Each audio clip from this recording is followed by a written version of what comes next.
Muri ino video tugarutse kuri top 10 y'indirimbo zakunzwe cyane kurusha izindi z'abahanzi b'abanyarwanda.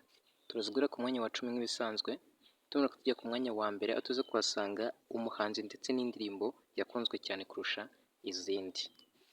Tudatinze reka dore ku mwanya wa 10 aho tuhasanga indirimbo yitwa Sikiliza ya Israel Mbonyi. Ni indirimbo imaze igihe kirenga imyaka 2, imaze kurebwa n'abarenga miliyoni 27 ku muyoboro wa YouTube wa Israel Mbonyi. Yagiye hanze ku itariki 10 z'ukwezi kwa kabiri muri 2024. Urumva yuko ari indirimbo imaze gukundwa kandi imaze igihe kitari kinini cyane.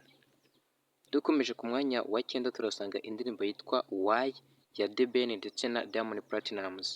Iyi ndirimbo igaragara ku muyoboro wa YouTube wa Diamond Platnumz, gusa The Ben ni umuhanzi w'umunyarwanda wayigaragayemo, bikaba byatumye nawe aza kugaragara kuri umwanya wa 9, maze kurebwa n'abarenga miliyoni 28 mu gihe cy'imyaka 4 gusa, kuko yagiye hanze ku itariki 4 z'ukwezi kwa mbere 2022. Dukomeje ku mwanya wa 8 turasanga indirimbo yitwa Fou de Toi ya Element L yakoranye na Bruce Melody ndetse na Roskana.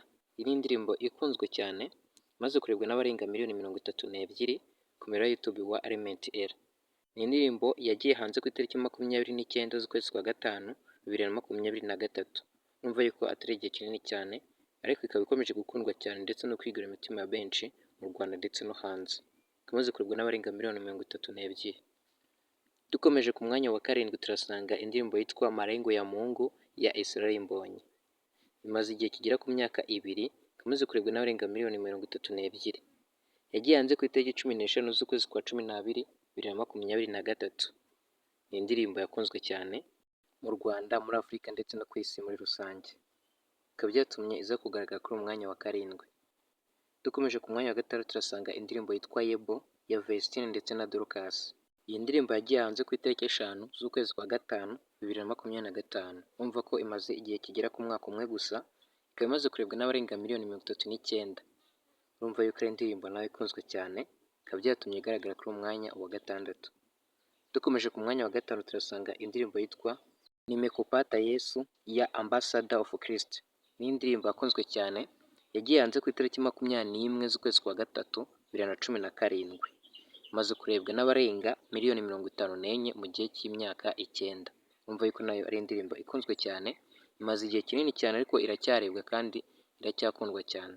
Bikaba byatumye iza kugaragara kuri umwanya wa 5.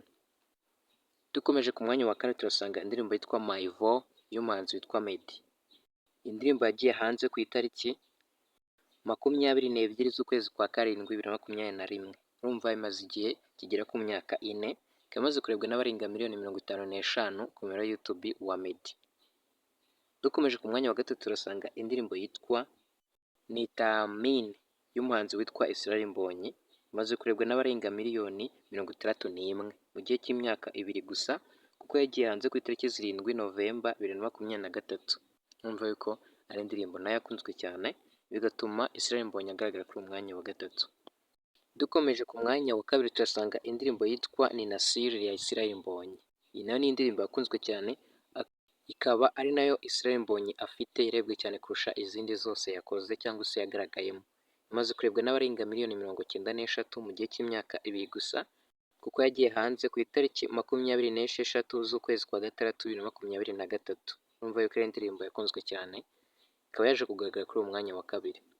Dukomeje ku mwanya wa mbere. Ku mwanya wa mbere birashoboka ko wese umenya indirimbo iyo ariyo ndetse ukamenya n'umuhanzi, kuko iyi ndirimbo ni yonyine yarangije miliyoni 100 views ku rubuga rwa YouTube.